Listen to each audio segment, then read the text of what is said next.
Hey, hey, hey, you know what time it is? Woo! Get into it! We are back, baby! Hi, hi, hi. Welcome back to Storytime with Chris. We are back. It's time for Storytime with Chris. Hi. Hi. How's it going? I know it's been a while since we've been on here. I was out of town, but I am back with Storytime with Chris. And we're going to keep it moving because we are still continuing in the land of Edward's Island in the book Anne of Green Gables. So we are going to pick off where we left off because last time we read 2 chapters. And let's just say Miss Anne Shirley told off Miss Rachel Lynde for being messy and being petty and being shady. So now we about to find out whether or not Anne is going to give her an apology. Because that was what she was told. She said you can't leave your room until Marilla had told her, hey, now technically what you did was right. She did try to read you, but you don't talk to nobody like that. So go over there and apologize to her. And come back. So we're going to see if Anne is actually going to do what she was told to do. Now, like I always say, you do not have to watch these videos when they go live. You're more than welcome to watch them on the YouTube channel when they get uploaded. I have had some technical difficulties as of late, but those are being soon fixed. So you will see some more recent episodes on there. You know what? I need to get... If anybody knows where I could get a new eyeglass wipe, just message me, please. I don't know if I can get it at Walmart. I don't know if they come in packs, but like this is ridiculous. I mean, I'm due for new glasses, but yeah, it's been about 2 years since I got glasses. So it's about time for me to get a new prescription. It's been about time. Okay. Much better. Alright, y'all. And of course, I do not own the music that we are listening to in the background, which is brought to you by an old faithful friend, Mr. Ambiance. They are awesome. Please check them out on YouTube. Mr. Ambiance. They have tons of ambient music of different films, TV shows, movies, animated series, animated films, sci-fi, fiction, fantasy, thriller, anything you could think of. Check them out and show them some love, okay? Chapter 10. Anne's Apology. Marilla said nothing to Matthew about the affair that evening, but when Anne proved such refractory the next morning, an explanation had to be made to account for her absence from the breakfast table. Marilla told Matthew the whole story, taking pains to impress him with a due sense of the enormity of Anne's behavior. It's a good thing Rachel Lynde got a calling down. She's a meddlesome old gossip, was Matthew's consolatory rejoinder. Matthew Cuthbert, I'm astonished at you. You know that Anne's behavior was dreadful, and yet you take her part. I suppose you'll be saying next thing she ought to be punished at all. She oughtn't to be punished at all. Well, now, no, not exactly, said Matthew uneasily. I reckon she ought to be punished a little, but don't be too hard on her, Marilla. Recollect she hasn't ever had anyone to teach her right. You're going to give her something to eat, aren't you? When did you ever hear me starving people into good behavior? Demanded Marilla indignantly. She'll have her meals regular, and I'll carry them up to her myself. But she'll stay up there until she's willing to apologize to Mrs. Lynde, and that's final, Matthew. Breakfast, dinner, and supper were very silent meals, for Anne still remained obdurate. After each meal, Marilla carried a well-filled tray to the east gable and brought it down later on, not noticeably depleted.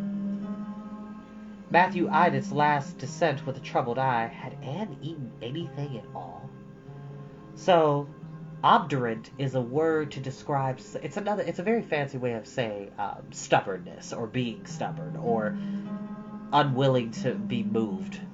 Like unwilling to be shifted from your frame of thought at the time. Okay. When Marilla went out that evening to bring the cows from the back pasture, Matthew, who had been hanging about the barns and watching, slipped into the house with the air of a burglar and crept upstairs. As a general thing, Matthew gravitated between the kitchen and the little bedroom off the hall where he slept. Once in a while, he ventured uncomfortably into the parlor or sitting room when the minister came to tea. But he had never been upstairs in his own house since the spring he helped Marilla paper the spare bedroom, and that was 4 years ago. He tiptoed along the hall and stood for several minutes outside the door of the east gable before he summoned courage to tap on it with his fingers and then opened the door to peep in. Anne was sitting on the yellow chair by the window, gazing mournfully out into the garden. Very small and unhappy she looked, and Matthew's heart smote him. He softly closed the door and tiptoed over to her. "Anne," he whispered, as if he were afraid of being overheard, "how are you making it, Anne?" Anne smiled wanly. "Pretty well. I imagine a good deal, and that helps to pass the time. Of course it's rather lonesome, but then I may as well get used to that." Anne smiled again, bravely facing the long years of solitary imprisonment before her. Matthew recollected that he must say what he had come to say without loss of time, lest Marilla return prematurely. "Well now, Anne, don't you think you better do it and have it over with?" he whispered. "It'll have to be done sooner or later, you know, for Marilla's a dreadful, determined woman. Dreadful determined, Anne. Do it right off, I say, and have it over." "Do you mean apologize to Mrs. Lynde?" "Yes, apologize. That's the very word," said Matthew eagerly. "Just smooth it over, so to speak. That's what I was trying to get at." "I suppose I could do it to oblige you," said Anne thoughtfully. "It would be true enough to say I'm sorry, because I am sorry now. I wasn't a bit sorry last night. I was mad clear through, and I stayed mad all night. I knew I did, because I woke up 3 times. I was just furious every time. But this morning was all over. I wasn't in a temper any more, and it left a dreadful sort of goneness, too. I felt so ashamed of myself, but I couldn't think of going and telling Mrs. Lynde so. It would be so humiliating. I made up my mind I'd stay shut up here forever, rather than do that. But still, I'd do anything for you, if you really want me to." "Well, now, of course I do. It's terrible lonesome downstairs without you. Just go and smooth it over. That's a good girl." "Very well," said Anne resignedly. "I'll tell Marilla as soon as she comes in that I've repented." That's right, Anne. But don't tell Marilla I said anything about it. She might think I was putting my oar in, and I promised not to do that." "Wild horses won't drag the secret from me," promised Anne solemnly. "How would wild horses drag a secret from a person anyhow?" But Matthew was gone, scared at his own success. He fled hastily to the remotest corner of the horse pasture, lest Marilla should suspect what he had been up to. Marilla herself, upon her return to the house, was eagerly surprised to hear a plaintive voice calling, "Marilla!" over the banisters. "Well," she said, going into the hall, "I'm sorry I lost my temper and said rude things, and I'm willing to go and tell Mrs. Lynde so." "Very well." Marilla's crispness gave no sign of her relief. She had been wondering what under the canopy she should do if Anne had not given in. "I'll take you down after milking." Accordingly, after milking, behold Marilla and Anne walking down the lane, the former erect and triumphant, the latter drooping and dejected. But halfway down, Anne's dejection vanished as if by enchantment. She lifted her head and stepped lightly along, her eyes fixed on the sunset sky, and an air of subdued exhilaration about her. Marilla beheld the change disapprovingly.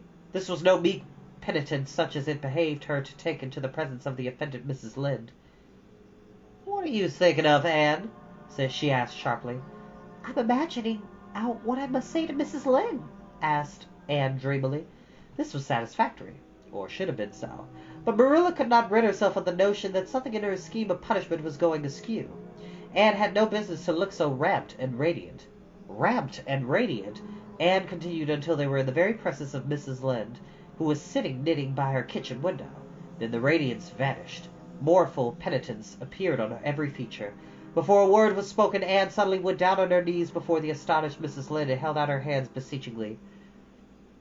"Oh, Mrs. Lynde, I'm extremely sorry," she said with a quiver in her voice.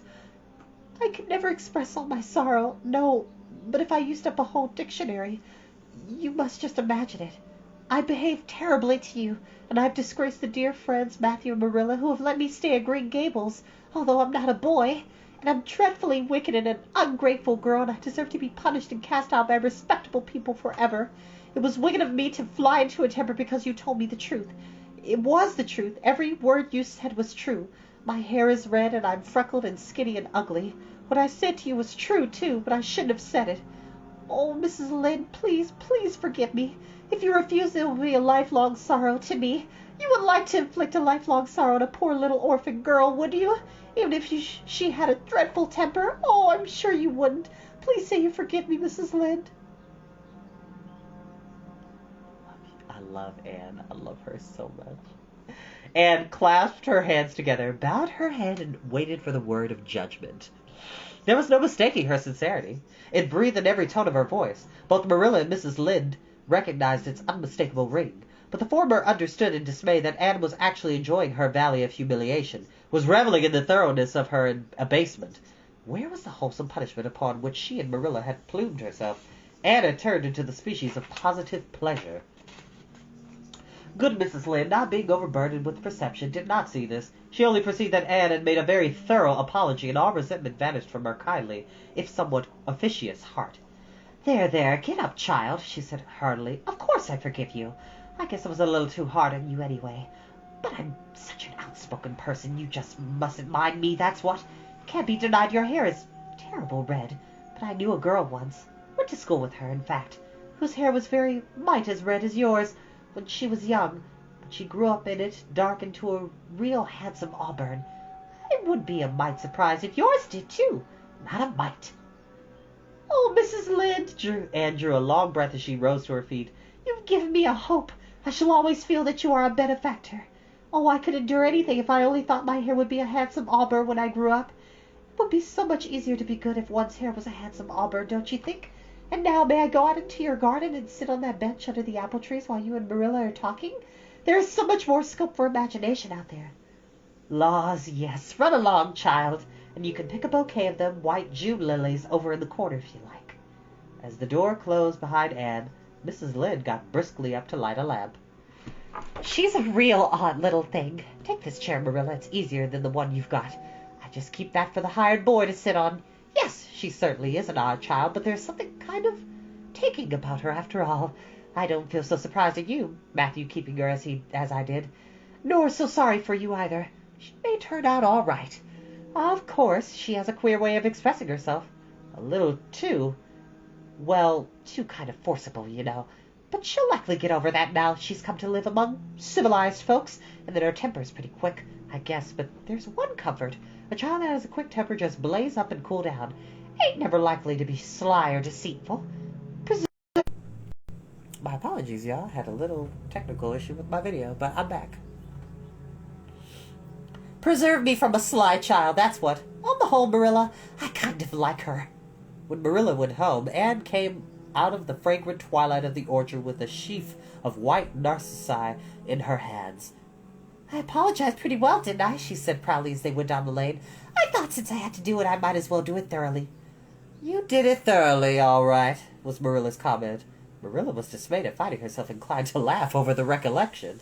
She had also an uneasy feeling that she ought to scold Anne for apologizing so well, but then that was ridiculous. She compromised with her conscience by saying severely, I hope you won't have occasion to make more such apologies. I hope you'll try to control your temper now, Anne. That wouldn't be so hard if people wouldn't twit me about my looks, said Anne with a sigh. I don't get cross about other things, but I'm so tired of being twitted about my hair, and it just makes me boil right over. Do you suppose my hair will really be a handsome auburn when I grow up? You shouldn't think so much about your looks, Anne. I'm afraid you're a very vain little girl. How can I be vain when I know I'm homely? Protested Anne. I love pretty things, and I hate to look in the glass and see something that isn't pretty. It makes me feel so sorrowful. Just as I feel when I look at any ugly thing. I pity it because it isn't beautiful. Handsome is as handsome does, quoted Marilla. I've had that said to me before, but I have my doubts about it, remarked skeptical Anne, sniffing at her narcissi. Oh, aren't these flowers sweet? It was lovely of Mrs. Lynde to give them to me. I have no hard feelings against Mrs. Lynde now. It gives you a lovely, comfortable feeling to apologize and be forgiven, doesn't it? Aren't the stars bright tonight? If you could live in a star, which one would you pick? I'd like that lovely, clear, big one way over there above that dark hill.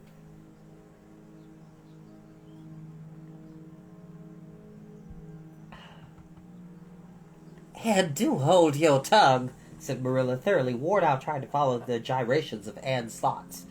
Anne said no more until they turned into their own lane. A little gipsy wind came down it to meet them, laden with the spicy perfume of young dew-wet ferns. Far up in the shadows, a cheerful light gleamed out through the trees from the kitchen in Green Gables. Anne suddenly came close to Marilla and slipped her hand into the older woman's hard palm.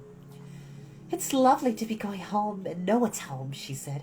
I love Green Gables already, and I never loved any place before. No place ever seemed like home. Oh, Marilla, I'm so happy. I could pray right now and not find it a bit hard. Something warm and pleasant welled up in Marilla's heart at the touch of that thin little hand in her own. A throb of the maternity she had missed, perhaps.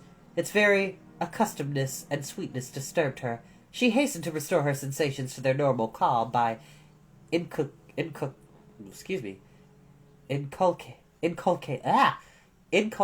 a moral.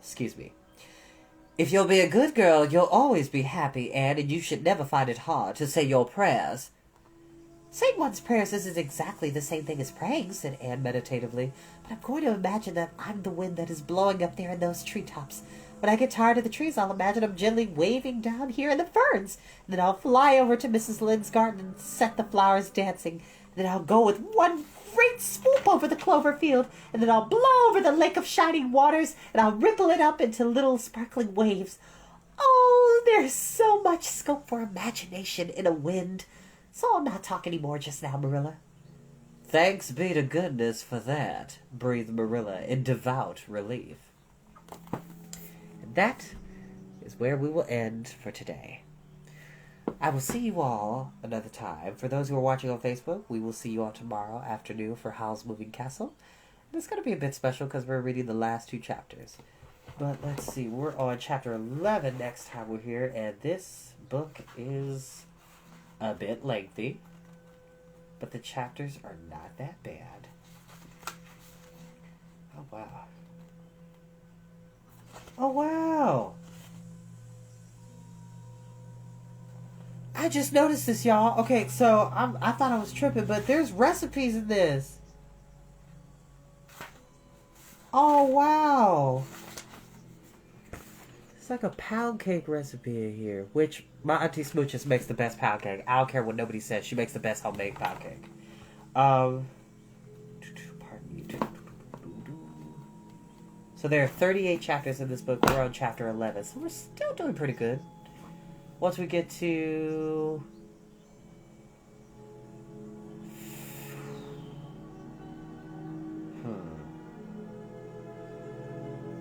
I want to say about 15 or 16, we should be a quarter of the way through. But, as always, be good to each other, y'all. I'll see you next time. Love you.